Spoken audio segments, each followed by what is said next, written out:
Hi everybody, this is Mr. Warmoth. I thought I'd make a quick video for the people who are quarantined about what we did today. I don't know if we'll do this every day, but we'll just kind of see. If you have questions about each day, just ask. Ava asked a good question about, could you turn the page on, the daily page on? Completely forgot about that. So I did right before lunchtime. So I will try to make sure that those pages are turned on in the mornings. If you don't see them by, I would say 9 o'clock, just shoot me an email. And if I don't respond, you can email me again. I don't mind. So this is Friday, February 5th. The reminders are really simple. Just the digital roots were due on Wednesday. Please make sure you turn those in.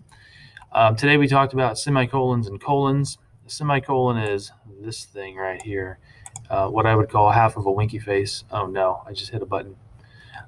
We may see a video or something pop up. Minimize video.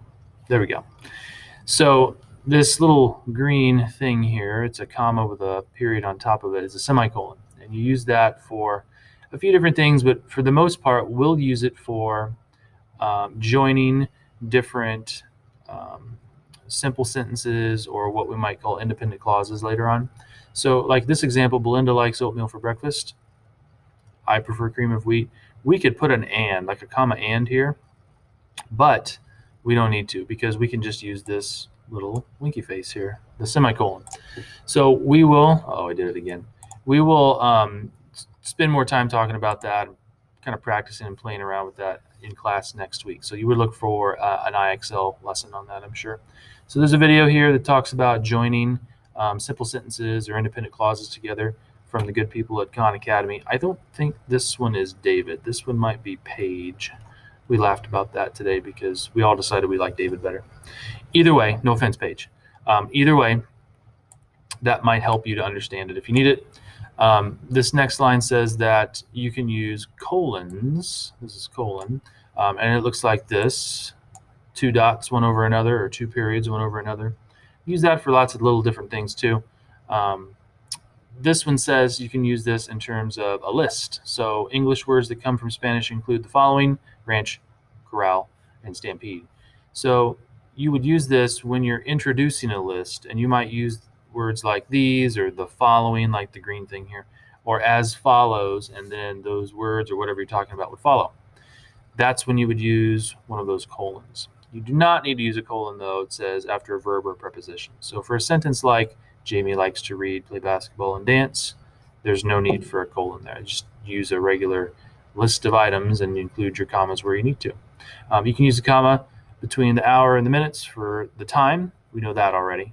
And then after what's called a salutation is like a hello for a letter. So, dear Professor D. Amico, I'm sure I'm saying that wrong, or to whom it may concern.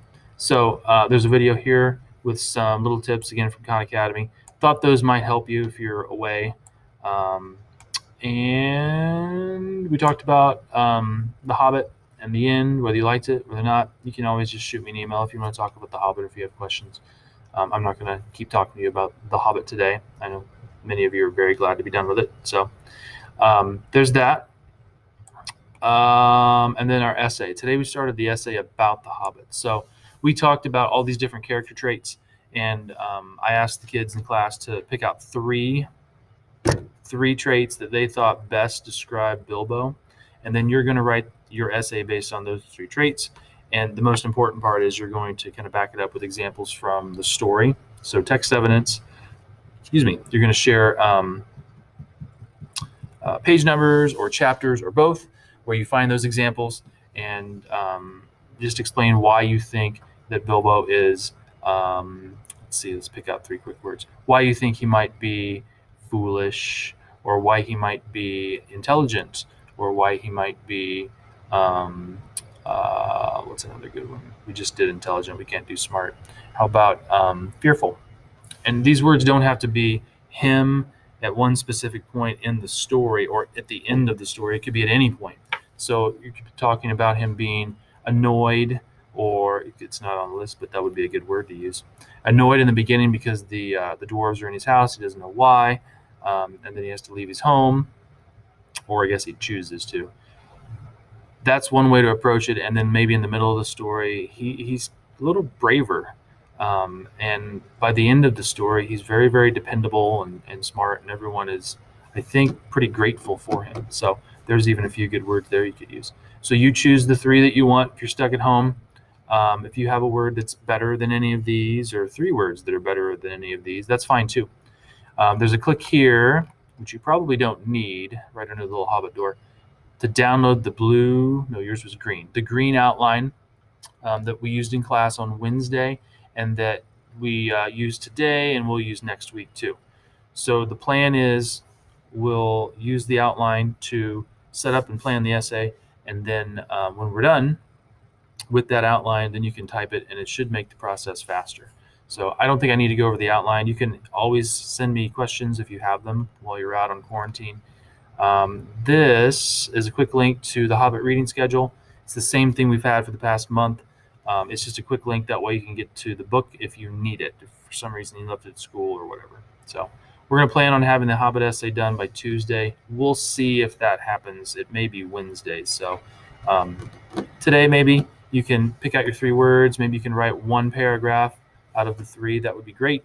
And then maybe over the weekend, if you're bored, or just wait for Monday, you can do paragraphs 2 and 3, and then get that typed up and send it in to me. On Monday, you'll have a link for an assignment. That way you can submit something. I told the kids in class that we'll try to do a peer review. That way we can get some of you that are quarantined involved in what we're actually doing here. So I thought that might be fun too. So we'll see how next week goes. We'll also probably read a story or 2. I would expect a derivatives worksheet. Like the purple sheet, was ours purple? I think ours was purple. We did that last week maybe. And then whatever else I can kind of come up with as we kind of wrap up the Hobbit. So hope you're doing well. Take care. We'll talk to you later. Bye-bye.